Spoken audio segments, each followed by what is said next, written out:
lembrando para os senhores que nós tínhamos falado, né, da chegada dos portugueses. Olha aqui, o representante dos portugueses, Pedro Álvares Cabral.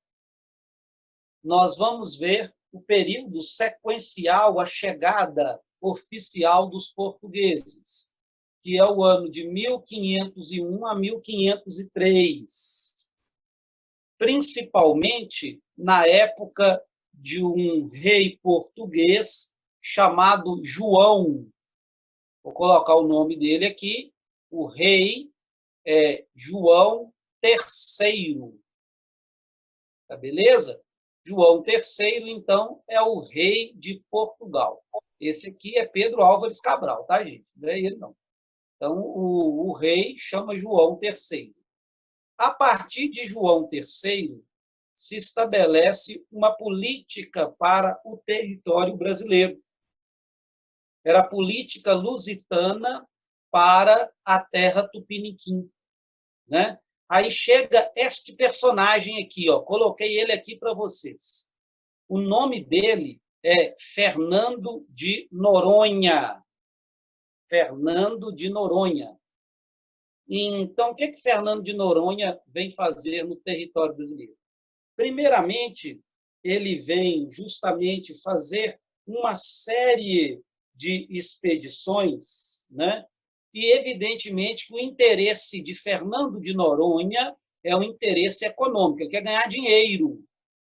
Olha aqui o pau-brasil, é esta árvore aqui, ó. O pau-brasil aqui está, uma árvore muito bonita. Então, eles vão utilizar muito o pau-brasil em várias coisas, para várias coisas na Europa. A madeira é de primeira, dá para fazer uma tinta, inclusive, para colorir tecidos e tudo quanto. Já é uma árvore conhecida do europeu. Então, o pau-brasil é aquilo que ele vem buscar no território brasileiro. Lembrando que o pau-brasil está dentro desta política aqui, ó, meus amiguinhos, guardem esta palavra, por favor, muito importante, o estanco. O estanco era o seguinte, que todo o pau-brasil pertencia ao rei. O pau-brasil é do rei, ele pertence à coroa. O rei representa a coroa portuguesa. Tá, ok? O pau-brasil é dele. Então, o que vai acontecer? Através da política do estanco, ele permite que o pau-brasil seja retirado, que você possa colher o pau-brasil e você tem os seus gastos com a extração que depois serão repostos. Em outras palavras, o pau-brasil é do rei, mas ele não vem pegar o pau-brasil. Vai ser outra pessoa que vem buscar o pau-brasil. Quem veio buscar o pau-brasil? Aqui, ó, Fernando de Noronha e outros. Quando eles vêm aqui buscar o pau-brasil, eles têm que passá-lo diretamente para a coroa repor. Agora, é um investimento particular, é um investimento privado. Como era muito difícil colocar tanta madeira dentro de um navio, né? O navio carregava toneladas de madeira. Tem historiadores que afirmam que cabia dentro de um navio 300 toneladas de pau-brasil, que iam ficar 3 meses no mar até chegar em Lisboa para serem descarregados. Então, para pegar tanta madeira, eles começaram a utilizar os índios, aqueles índios que estavam em contato com eles. Que índios são esses? São os índios tupis. E eles faziam o escambo. O escambo é uma prática comercial muito comum no período medieval. Ele era praticado, por exemplo, entre os feudos. O escambo nada mais é do que um troca-troca comercial. Então, eles trocavam um produto por outro, né? Então, qual que era o produto que eles trocavam pelo pau-brasil? Podia ser espelho, bota era uma coisa que eles gostavam demais, anzol, né? Anzol facilitava muito a pesca, inclusive eles passaram a se alimentar de alguns peixes que eles não conseguiam pegar pelos seus métodos. Ou seja, tinha muita coisa que eles podiam aproveitar, como as facas, a enxada, o facão, né? Uma coisa muito interessante, que o índio brasileiro, depois que ele carregou um navio, e, por exemplo, o Tupi ganhou um espelho, tá bem? Não tem como você trocar de novo um navio lotado de madeira por espelho, porque o Tupi coloca o espelho lá dentro da sua oca, coloca o espelho lá dentro do local que ele mora, e o espelho é de todo mundo. Todo mundo usa o espelho, eles não sabem o que é propriedade privada. Karl Marx, então, está feliz com os tupis. Tudo é colocado em comum. Eles vivem um verdadeiro comunismo. Tudo é de todos. Ele ganha uma faca, a faca é de todo mundo. E depois que ele ganha um espelho, ele não quer mais espelho. Então, os portugueses tiveram que encontrar outras técnicas para fazer este índio colocar dentro do navio a madeira, né? Outra técnica utilizada por eles era, por exemplo, casar com as índias. O português casava com a índia tupi, e quando ele casava com a índia, ele fazia parte da tribo, e como participante da tribo, ele pedia, por exemplo, para que a tribo pudesse carregar o navio como um favor a ele, já que ele era da família. E os índios, muito solícitos com todos da família, faziam isso, né? Então, aqui nós temos a política do escambo. A gente continua.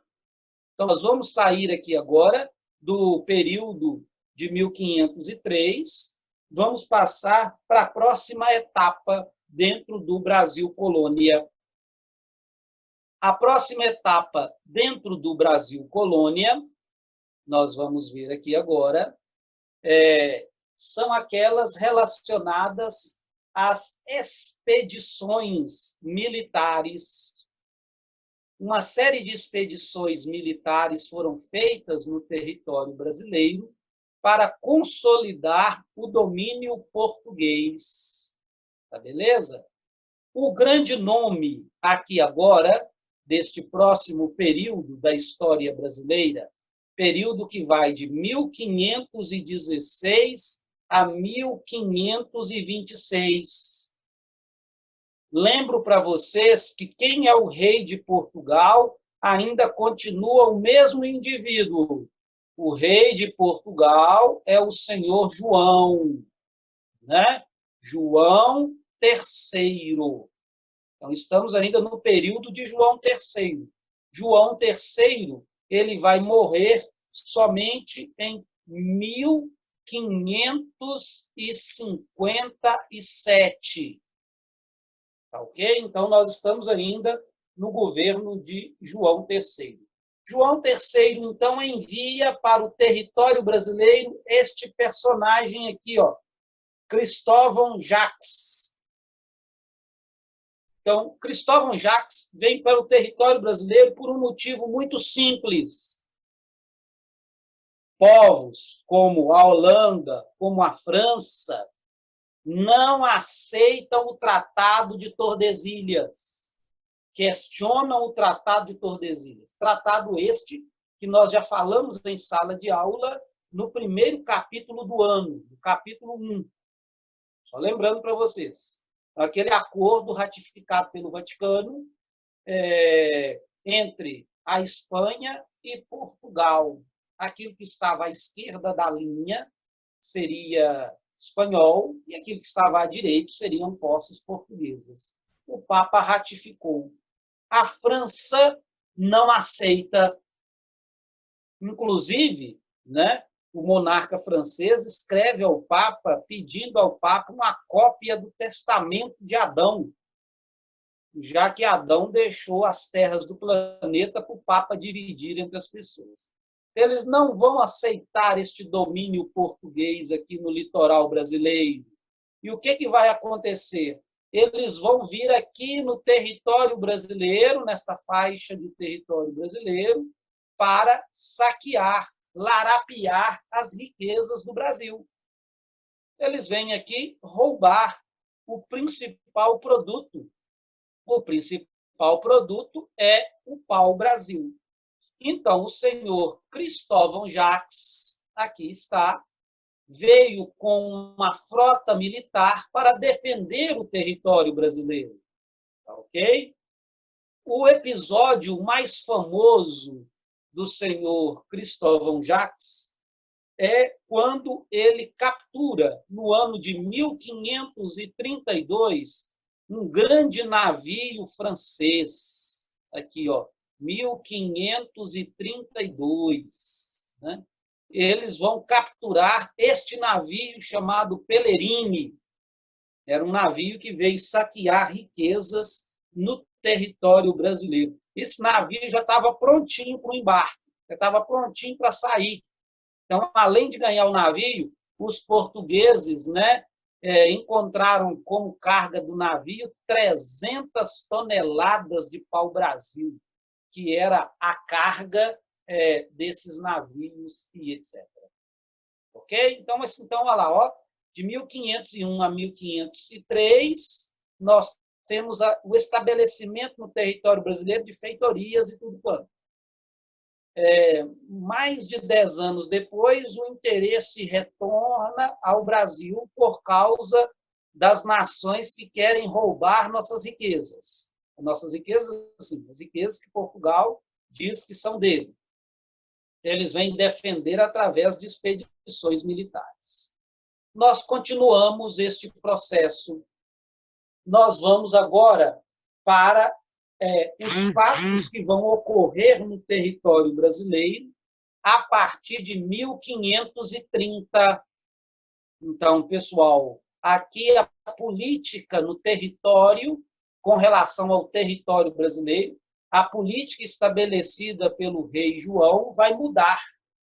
Então, agora ele não vai mandar expedições. As expedições se encerram. Agora, ele pretende realmente colonizar o território brasileiro. Ele vem, então, estabelecer as primeiras colônias dentro do território do Brasil. No nosso livro, página 88. Você que está me acompanhando aí, página 88, para ficar melhor para a gente. Olha para você ver. Essas expedições colonizadoras, elas iniciam a partir de 1530. É a data aqui destas expedições. O senhor responsável por estas expedições colonizadoras não é mais Cristóvão Jacques, é do período anterior. Este aqui é o personagem de agora. Ele é o senhor Martim Afonso de Souza, né? Então, é ele que vai agora iniciar o processo de colonização do território brasileiro. Tá bem? O que ele vai fazer? Né? Segundo as ordens do rei João III. Então, ele vai iniciar a colonização do território brasileiro através de um produto muito importante, de um produto que gera muita riqueza. Esse produto importante e que gera riqueza é a cana. Ele vai trazer a cana-de-açúcar para o Brasil. Então, já começam as primeiras plantações no território brasileiro. Lembrando, daqui a pouquinho eu vou parar e vou falar só da cana-de-açúcar. Né? Então, aqui só para falar o que ele fez. Daqui a pouco esse produto será muito importante. Um outro fato importante é a fundação da Vila de São Vicente. Né? Então, a Vila de São Vicente, onde hoje é o território de São Paulo. Então, uma cidade importante aqui dentro do Brasil. E, evidentemente, que ele, para diversificar a questão econômica, já que eles pensam em ganhar dinheiro, dinheiro é uma coisa que sempre está na mira desses colonizadores, eles não vêm só para fazer o bem, eles vêm para ganhar dinheiro. Então, eles vão tentar aqui algumas novas possibilidades no território, como, por exemplo, novas plantas. Eles vão trazer um número muito grande de sementes, né? Aqui, por exemplo, a gente cita a laranja, por exemplo, né? Que eles trouxeram, eles gostavam muito. Vamos trazer uma série de animais, a ovelha, o cabrito, e por aí vai. E, evidentemente, que eles vão trazer as ferramentas que eles utilizavam, né? Vão trazer a foice, o arado, para ajudar em uma, digamos assim, agricultura voltada para a subsistência básica. Então, eram produtos de subsistência. Tá bem? Então, a partir do ano de 1530, o território brasileiro começa a ser povoado. Tá bem? Evidentemente, outras coisas são importantes neste processo de construção do território brasileiro a partir de 1530. E nós vamos falar deles justamente na sequência. Deixa eu só apagar tudo isso aqui para a gente passar para o próximo slide. Então, olha para você ver. Martim Afonso de Souza está fazendo tudo que determina para ele João III, que é o rei. Então, sendo assim, nós vamos agora continuar vendo as políticas que ele vai estabelecer no território brasileiro. Então, me acompanhe, por favor, a partir desse slide aqui agora. É estabelecido no território brasileiro as chamadas capitanias hereditárias. Capitanias hereditárias. O que são as capitanias hereditárias? Elas começaram com 15 grandes capitanias hereditárias, que seriam estas faixas de terra aqui. Eu vou pegar como exemplo uma capitania que deu muito certo. Vou pegar como exemplo a capitania de Pernambuco. Está vendo? Aqui, ó, a capitania de Pernambuco. Estou marcando ela para vocês aqui. A capitania de Pernambuco era, como as outras capitanias, uma grande faixa de terra perpendicular em direção ao oceano. O território foi fatiado em inúmeras capitanias. Estas capitanias eram doadas, elas eram repartidas diretamente pelo rei. Era o senhor João III que determinava para quem iria a capitania hereditária. Para a pessoa tomar posse, ter a capitania hereditária na sua mão, ele precisava de um documento oficial. Né? Este documento oficial, vamos escrever aqui, documento oficial para a capitania hereditária, para você receber essa faixa de terra, este documento era o foral. Então, aí, gente, uma outra palavra técnica aqui dentro do estudo deste capítulo, o foral. Era o documento que possibilitava, portanto, o sujeito a ter efetivamente os direitos sobre o território. Lembrando que o foral dá direitos, o foral não dá posse. A posse da terra é outra coisa, que é o direito de explorar estas faixas chamadas capitanias hereditárias. O cara que recebia o foral, ele tinha um título. Ele era chamado, a partir de agora, de capitão. Capitão donatário. Vamos escrever o nome aqui, capitão donatário. O capitão donatário, então, ele seria responsável por investir do seu próprio bolso.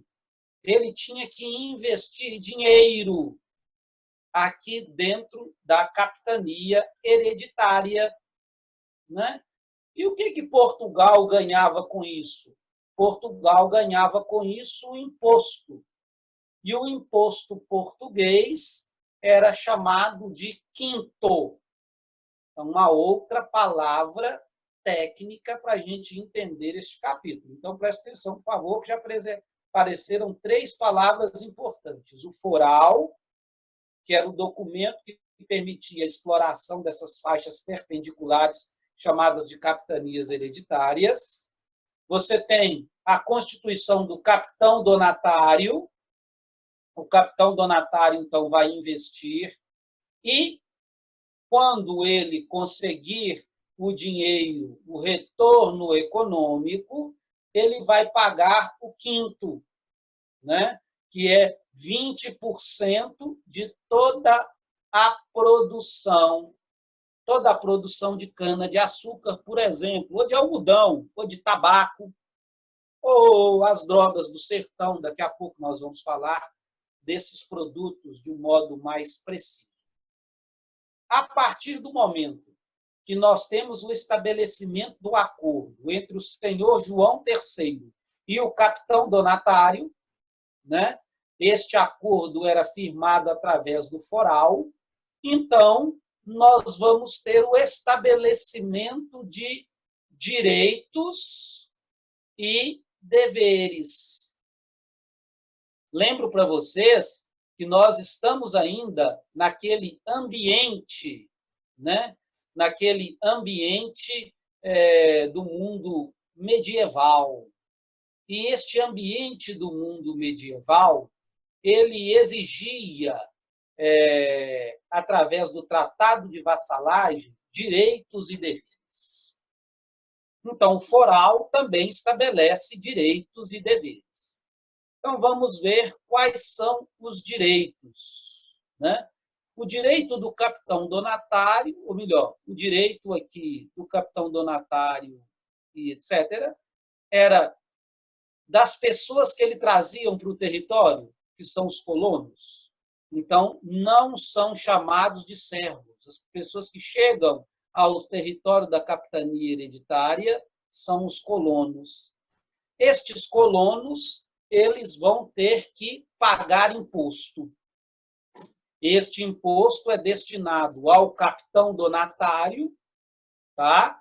Parte do imposto vai para o capitão donatário, precisamente 80% do imposto, e 20% daquilo que é captado vai para o rei, né? O quinto. Outra situação, olha para você ver, mão de obra para tocar o território brasileiro. A mão de obra, num primeiro momento, era indígena. Né? A mão de obra era indígena. Mas o índio não tem o hábito de trabalhar tanto tempo nas lavouras. E o índio não gosta de trabalhar na lavoura. Então, vai ser muito difícil capturar esses índios. E os índios também eram violentos. Claro que eles vão conseguir capturar alguns, principalmente os do litoral, né? Que já estavam acostumados com os portugueses, que são os tupis e tudo quanto. Os índios macro-gês, eles vão ter muita dificuldade em lidar com eles. Mas aqui nós vamos ter escravização dos indígenas. Um outro elemento importante é a presença disso aqui, ó, pessoal, uma outra palavra importante, aparece muito nas provas, façam atenção a ela, que é a sesmaria. Sesmaria é uma grande porção de terra. A sesmaria é uma fazenda. Então, o cara recebe um lote de terra. Então, o que o capitão donatário fazia? Ele pegava a sua capitania hereditária, por exemplo, ele pegava este terreno da capitania hereditária e ele dividia em vários lotes. Esses lotes eram as sesmarias, ou seja, grandes fazendas. Estas fazendas, então, era um modo que ele tinha de fazer com que outras pessoas ajudassem o investimento econômico. E para o dono da fazenda, evidentemente, cabia também, né, a obrigação de pagar os impostos. Só que a fazenda, a sesmaria, ela é diferente da capitania hereditária. Porque na capitania hereditária você tem o direito sobre ela, mas você não tem a posse. As sesmarias, não.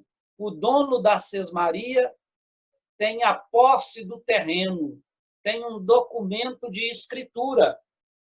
Ele é dono realmente. Então, a fazenda é dele.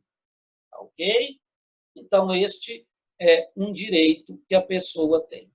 E, evidentemente, que o capitão donatário, os donatários, eles estabeleciam também a lei, eles estabeleciam a justiça, eles julgavam. E uma coisa muito interessante, no território tem até pena de morte. Né? Quem não obedece é condenado à pena de morte. Bem, então aqui nós temos o lado dos direitos. Mas, além dos direitos, evidentemente, já que é um acordo, já que é um tratado entre duas partes, nós temos também os deveres. Né? Então, vamos falar dos deveres. Os deveres dos capitães donatários, evidentemente, que o primeiro é o dever econômico. Né? Ele tem que pagar o imposto. E aí, os portugueses são muito bons na hora de cobrar os impostos. Eles querem receber de verdade aquilo que eles têm direito. Diga. Eles querem receber realmente o quinto. Aqui, ó. Eles querem receber o quinto. Uma outra obrigação, um outro dever, defender a terra. Tá ok? E aqui vem uma obrigação bastante abstrata, né? Olha para você ver, o progresso. Eles vão determinar o que é o progresso. Como que eles vão desenvolver a capitania hereditária. Estamos entendidos? Então, este capitão donatário, ele tem direitos e ele tem deveres. Direitos e deveres. E nós vamos continuando, né, o nosso caminho. Nós vamos agora para a próxima etapa. Próxima etapa, por favor. Tá bem? A próxima etapa é a etapa do governo geral. Então, o governo geral se estabelece no território brasileiro a partir de 1548. Agora, o personagem, né, não é mais Martim Afonso de Souza. Então, gente, atenção, alguns nomes nós já falamos aqui, né? O senhor tem que lembrar deles. Nós temos aí pessoas, né, que são bastante importantes. O Pedro Álvares Cabral, o Martim Afonso, né? Antes do Martim Afonso, nós temos o Fernando de Noronha, e agora um outro personagem, Tomé de Souza. Tá ok? Tomé de Souza. Tomé de Souza vai ser enviado para o território brasileiro pelo mesmo rei ainda. Ainda é o mesmo personagem. Ainda é João III. João III vai enviar Tomé de Souza para que Tomé de Souza possa modernizar a estrutura do Brasil colônia. Ele vem melhorar a estrutura do Brasil colônia. O que Tomé de Souza vai fazer? Né? Tomé de Souza ele vai chegar ao território brasileiro para garantir o monopólio do pau-brasil. Tem muitos capitães donatários que não estão investindo na sua faixa de terra. Tem muitos capitães donatários das capitanias hereditárias que estão escondendo ou pirateando ou não pagando impostos ou mesmo surrupiando a madeira do rei, já que o pau-brasil pertence diretamente a João III. Então, ele vem garantir o monopólio do pau-brasil. Ok? Então, ele vem garantir a política do monopólio. Ele não vem para desenvolver o território brasileiro. Então, ele vai manter o monopólio na mão da coroa portuguesa. Para ajudá-lo, né? Para ajudá-lo no estabelecimento do território brasileiro, chegam os jesuítas. Aqui está o padre jesuíta. Este padre jesuíta ele chega com várias funções, né? Mas duas são as funções básicas. Duas são as funções básicas. Primeira função básica é catequizar, catequese, implantar o cristianismo no território brasileiro. E a segunda função do jesuíta é a função educacional. Então, os jesuítas vão estabelecer as primeiras escolas no território brasileiro. Bem, são as funções principais aqui dos jesuítas. Então, nós temos a presença dos jesuítas aqui no governo geral a partir do ano de 1548. Outra coisa que vai fazer Tomé de Souza, outra atitude que ele vai ter, é facilitar o estabelecimento dos engenhos. Então, não é só o monopólio. Ele vai fazer com que outras pessoas possam investir no território brasileiro para produzir cana-de-açúcar, que é um produto muito rentável. E nós vamos falar da cana-de-açúcar daqui a pouco. Né? Daqui a pouco a gente continua com a cana-de-açúcar. Então, os jesuítas já estão aqui, então vai estabelecer novos engenhos, ele vai estabelecer novas relações com os índios. Agora os índios não podem mais ser escravizados, né? Os índios agora, de certo modo, são dados aos jesuítas. Os padres jesuítas é que vão se encarregar das relações com os índios. E, além do mais, né, talvez seja o elemento mais importante de Tomé de Souza, ele vai estabelecer uma capital. A capital para o Brasil, a primeira capital, é a cidade de Salvador, na Bahia. Vai ser escolhida a cidade de Salvador por causa de sua posição central dentro do território brasileiro. Então, o Brasil tem uma capital, São Salvador. Em Salvador, ele vai estabelecer uma forma de governo. Aqui, ó, governo geral. Tá bem? Como que funciona o governo geral? Evidentemente que a autoridade maior é Tomé de Souza. Então, o governador geral é Tomé de Souza. Só que Tomé de Souza, ele é auxiliado.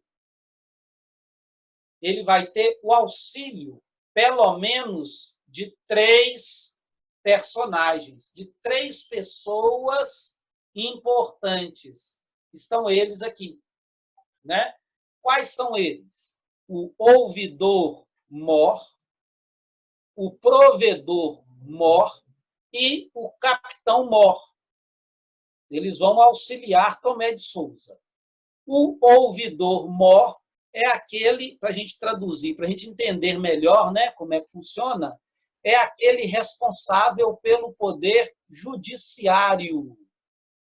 Ele vai aplicar a justiça, tá ok? A justiça no território brasileiro. Ele vai ser responsável pela legislação. Além do mais, nós temos o provedor-mor. O provedor-mor, ele vai ser responsável pela administração. Então, em outras palavras, vai ser responsável pelo dinheiro. E nós temos o capitão-mor, né, que ele é responsável pela defesa, ele é responsável pela parte militar. Ok, meus amigos? Nós temos, além do mais, os capitães donatários. Eles continuam com seu papel importante. E, finalizando, nós temos as câmaras municipais, ou seja, em cada unidade do território brasileiro é estabelecido um poder autônomo, né? Cabia a essas câmaras municipais administrar no Brasil as vilas. Então, assim, nós temos o governo geral a partir de 1548. Ok? Observem que nossa aula passa muito rápido, né? Pode ser positivo ou pode ser negativo. Nós só temos mais 2 minutos